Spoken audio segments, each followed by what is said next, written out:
নমস্কার বন্ধুরা, মারিয়ানা বিন্দু লার্নিংয়ে আপনাদের স্বাগত। লক্ষ্য পশ্চিমবঙ্গ পঞ্চায়েত পরীক্ষা 2026।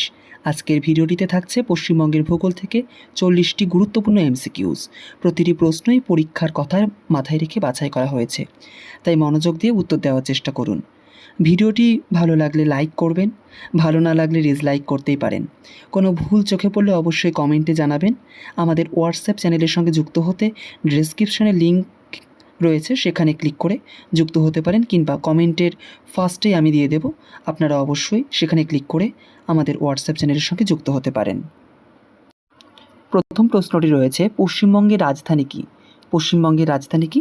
পশ্চিমবঙ্গের রাজধানী আমরা সকলেই জানি, অপশন বি কলকাতা। তারপরে 2 নম্বর কোশ্চেনটি রয়েছে, পশ্চিমবঙ্গের রাজ্য পশু কোনটি? পশ্চিমবঙ্গের রাজ্য পশু অপশন বি মাছ ধরা বিড়াল বা মেছো বেড়াল কিংবা ফিশিং ক্যাট, যে কোনো একটা অপশনে থাকতে পারে। তারপরে 3 নম্বর কোশ্চেনটি রয়েছে, পশ্চিমবঙ্গের রাজ্য পাখি কোনটি? পশ্চিমবঙ্গের রাজ্য পাখি অপশন বি সাদা গলাযুক্ত মাছরাঙা।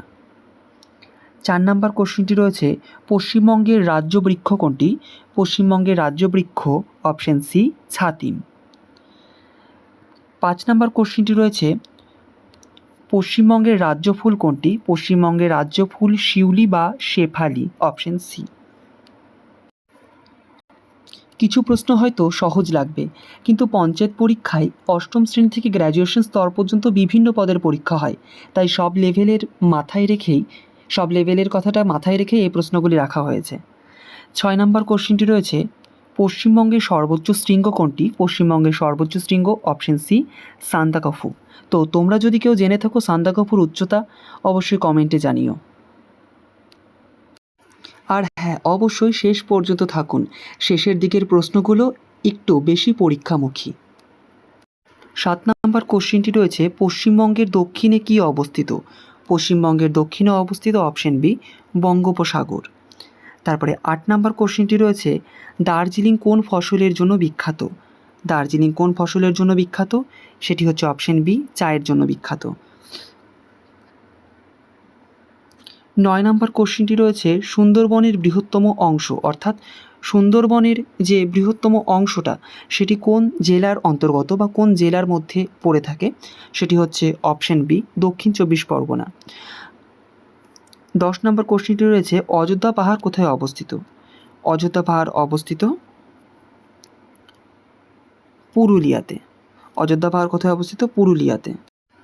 তারপরের 11 নম্বর কোশ্চেনটি রয়েছে, শিংকনা চাষের জন্য বিখ্যাত কোন স্থান? শিংকনা চাষটা প্রধানত পাহাড়ি এলাকায় হয়, দার্জিলিং সংলগ্ন এলাকায়। তো এইখানে উত্তরটা হবে অপশন বি কালিম্পং। তারপরে 12 নম্বর কোশ্চেনটি রয়েছে, আমের জেলা নামে পরিচিত কোন জেলা? আমের জেলা নামে পরিচিত অপশন বি মালদা জেলা। এবার 13 নম্বর কোশ্চেনটি রয়েছে, রেশম নগরী কাকে বলা হয়? রেশম নগরী নামে কে পরিচিত? সেটি হচ্ছে অপশন বি মুর্শিদাবাদ। 14 নম্বর কোশ্চেনটি রয়েছে, জলদাপাড়া যে জাতীয় উদ্যানটা রয়েছে বা জলদাপাড়া যে অভয়ারণ্যটা রয়েছে, সেটা কিসের জন্য বিখ্যাত? কোন প্রাণীর জন্য বিখ্যাত? সেটি অপশন বি একশৃঙ্গ গন্ডারের জন্য বিখ্যাত। আমার ছোট্ট একটা টিপস, একটা প্রশ্ন ভুল হলে হতাশ হবেন না, কারণ ভুল থেকে সঠিক শেখাটা শুরু হয়। শেষ পর্যন্ত থাকুন, শেষের দিকের প্রশ্নগুলো একটু বেশি পরীক্ষামুখী। 15 নম্বর কোশ্চেনটি রয়েছে, বক্সা জাতীয় উদ্যান কোন জেলাতে অবস্থিত? বক্সা জাতীয় উদ্যান অবস্থিত অপশন বি আলিপুরদুয়ার জেলাতে। তারপরে 15 নম্বর কোশ্চেনটি রয়েছে, শান্তিনিকেতন কোন জেলায় অবস্থিত? শান্তিনিকেতন অবস্থিত বীরভূম জেলায়। আমি এইখানে একটা প্রশ্নকে বারবার করে না লিখে আমি শুধু শান্তিনিকেতন লেখার মধ্যে দিয়ে আমি পুরোপুরি প্রশ্নটা আপনাদের জানিয়ে দিচ্ছি, তো আপনারা একটু জাস্ট মিলিয়ে নেবেন। তারপরের 17 নম্বর প্রশ্নটি রয়েছে, বিষ্ণুপুর বিখ্যাত কিসের জন্য? বিষ্ণুপুর বিখ্যাত অপশন বি টেরাকোটা শিল্পের জন্য, অর্থাৎ পোড়া মাটির যে শিল্প, তার জন্য বিষ্ণুপুর বিখ্যাত। বিষ্ণুপুর অবস্থিত বাঁকুড়াতে। এরপরে 18 নম্বর কোশ্চেনটি রয়েছে, হাজারদুয়ারি প্রাসাদ কোথায় অবস্থিত? হাজারদুয়ারি প্রাসাদ অপশন বি মুর্শিদাবাদ জেলায় অবস্থিত। যদি কোনো প্রশ্নের আরও ভালো ব্যাখ্যা আপনার জানা থাকে, কমেন্টে লিখুন, সবাই উপকৃত হবে। তারাপীঠ মন্দির কোন জেলাতে অবস্থিত? তারাপীঠ মন্দির অবস্থিত অপশন বি বাঁকুড়া জেলাতে। তারপরের 20 নম্বর কোশ্চেনটি রয়েছে, ইউনেস্কোর তালিকায় কোনটি রয়েছে? ইউনেস্কোর তালিকায় রয়েছে, এটি অপশন বি, দুর্গাপূজা।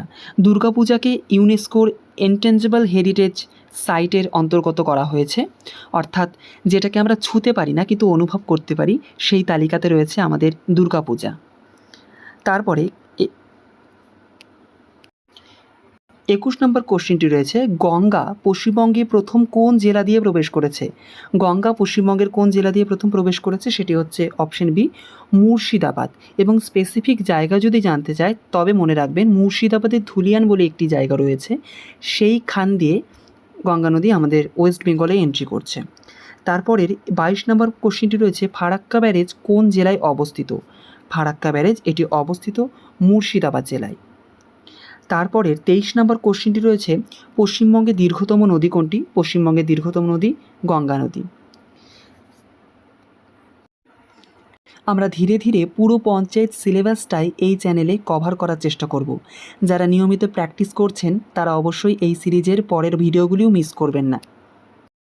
24 নম্বর কোশ্চিন, এবং এই কোশ্চিনটি গত বছরের অর্থাৎ গতবারের পঞ্চায়েত পরীক্ষায় এসেছিল। বাংলার দুঃখ নামে কোন নদী পরিচিত? বাংলার দুঃখ নামে পরিচিত অপশন সি, দামোদর নদী। 25 নম্বর কোশ্চিনটি রয়েছে, পশ্চিমবঙ্গের কোন শহরকে চায়ের শহর বলা হয়? পশ্চিমবঙ্গের কোন শহরকে চায়ের শহর বলা হয়? এটি অপশন বি, দার্জিলিং জেলা বা দার্জিলিং শহরকে। তারপরে 26 নম্বর কোশ্চিনটি রয়েছে, পশ্চিমবঙ্গের অর্কিডের শহর নামে পরিচিত কোনটি? পশ্চিমবঙ্গের অর্কিড সিটি নামে পরিচিত অপশন সি, কার্শিয়াং। তারপরে 27 নম্বর কোশ্চেনটি রয়েছে, দীঘা সমুদ্র সৈকত কোন জেলায় অবস্থিত? দীঘার সমুদ্র সৈকত অবস্থিত, দীঘা বিচটা অবস্থিত অপশন বি, পূর্ব মেদিনীপুর জেলাতে। তারপরে 28 নম্বর কোশ্চেনটি রয়েছে, গঙ্গাসাগর মেলা কোথায় অনুষ্ঠিত হয়? গঙ্গাসাগর মেলা আমাদের ভারতবর্ষের দ্বিতীয় বৃহত্তম মেলা। কুম্ভ মেলার পরেই এই গঙ্গাসাগর মেলার স্থান। সেই গঙ্গাসাগর মেলাটি অবস্থিত অপশন বি, সাগর দ্বীপে। তারপরে 28 নম্বর কোশ্চেনটি রয়েছে, ভিক্টোরিয়া মেমোরিয়াল কোথায় অবস্থিত? ভিক্টোরিয়া মেমোরিয়াল এটি অপশন বি, কলকাতাতে অবস্থিত। তারপরে 30 নম্বর কোশ্চেনটি রয়েছে, বেলুর মঠ কোন জেলায় অবস্থিত? বেলুর মঠ অবস্থিত অপশন বি, হাওড়া জেলাতে। তারপরের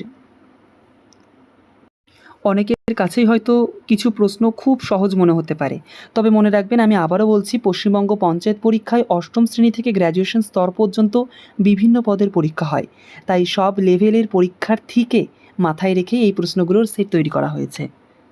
31 নম্বর কোশ্চেনটি রয়েছে, পশ্চিমবঙ্গের প্রথম মুখ্যমন্ত্রীকে? পশ্চিমবঙ্গের প্রথম মুখ্যমন্ত্রী ছিলেন অপশন সি, প্রফুল্লচন্দ্র ঘোষ।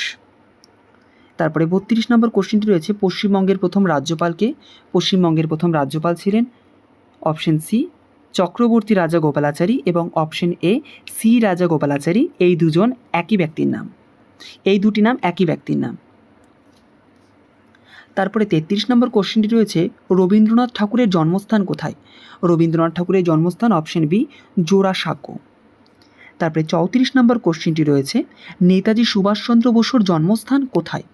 নেতাজি সুভাষচন্দ্র বসুর জন্মস্থান উড়িষ্যার কটকে, কটক। তারপরের 35 নম্বর কোশ্চেনটি রয়েছে, কাজী নজরুল ইসলামের নামে বিশ্ববিদ্যালয় রয়েছে কোন জেলায়? কাজী নজরুল ইসলামের নামে বিশ্ববিদ্যালয় রয়েছে অপশন বি, পশ্চিম বর্ধমান জেলায়। তারপরে 36 নম্বর কোশ্চেনটি রয়েছে, দুর্গাপুর ইস্পাত কারখানা কোন জেলায় অবস্থিত? দুর্গাপুর ইস্পাত কারখানা কোন জেলায় অবস্থিত? অনেকেই এটা বর্ধমান মনে রাখে, কিন্তু অবশ্যই মনে রাখতে হবে সেটা পশ্চিম বর্ধমান নাকি পূর্ব বর্ধমান। এটি অবস্থিত অপশন বি, পশ্চিম বর্ধমান জেলাতে। তারপরে 37 নম্বর কোশ্চেনটি রয়েছে, চিত্তরঞ্জন লোকোমোটিভ ওয়ার্কার্স কোন জেলায় অবস্থিত? চিত্তরঞ্জন এটি অবস্থিত অপশন এ, পশ্চিম বর্ধমান জেলায়। তারপরে এবার 38 নম্বর কোশ্চেনটি রয়েছে, কোন জেলায় সবথেকে বেশি চায়ের বাগান রয়েছে? চায়ের বাগান রয়েছে আমরা জানি অপশন এ, দার্জিলিং জেলায়। তো আমি আপাতত এই ভূগোলের উপরে আপনাদের ভিডিও দিচ্ছি, এরপরে আমি অন্যান্য বিষয়ের উপরেও আমি ভিডিও আনবো। সেক্ষেত্রে আপনারা আপনাদের প্রয়োজন মতো কমেন্টে জানাতে পারেন যে আপনাদের কোন বিষয়টা অতি প্রয়োজন। তো এছাড়াও আমি ইংরেজির একটি সিরিজ শুরু করেছি, যেখানে আমি ভোকাবুলারির বিভিন্ন ভিডিও আমি আনছি পরপর। আমি ইতিমধ্যেই ওয়ান ওয়ার্ড সাবস্টিটিউশনের উপরে ভিডিও দিয়েছি, আমি পরবর্তী ভিডিও ওয়ান ওয়ার্ড সাবস্টিটিউশনের উপরে আনবো। তারপরে idiom and phrases, synonym, antonym, spelling correction, এরকম করে আগে ভোকাবুলারি সিরিজটা আমি কমপ্লিট করব। তারপরে আমি যে বেসিক গ্রামারটা রয়েছে সেই বেসিক গ্রামারের আমি প্র্যাকটিস সেট আনার চেষ্টা করব। তারপরে এবার 39 নাম্বার কোশ্চিন, অর্থাৎ আজকের প্রায় আমরা শেষ সীমানায় এসে পৌঁছেছি। 39 নাম্বার কোশ্চিনটি রয়েছে, কোন জেলায় রসগোল্লার উৎপত্তি হয়েছে? তো গানেই রয়েছে কলকাতার রসগোল্লা, অর্থাৎ অপশন সি কলকাতাতে। তারপরে 40 নম্বর কোশ্চিনটি রয়েছে, সিটি অফ জয় কোন শহরকে বলা হয়? সিটি অফ জয় কোন শহরকে বলা হয়? এটি হচ্ছে অপশন বি কলকাতাকে। তো আজকে আমরা সহজ কঠিন মিলিয়ে সব লেভেলের জন্য 40টা প্রশ্ন প্র্যাকটিস করলাম। পরবর্তী ভিডিওতে আমি আরও অন্যান্য এরকম কোশ্চিন নিয়ে উপস্থিত হব। আপনারা অবশ্যই চ্যানেলের পাশে থাকবেন। ভিডিওটি ভালো লাগলে লাইক করবেন, না লাগলে ডিসলাইক করবেন এবং যদি কোনো ভুলভ্রান্তি করে থাকে অবশ্যই কমেন্টে জানাবেন। ধন্যবাদ।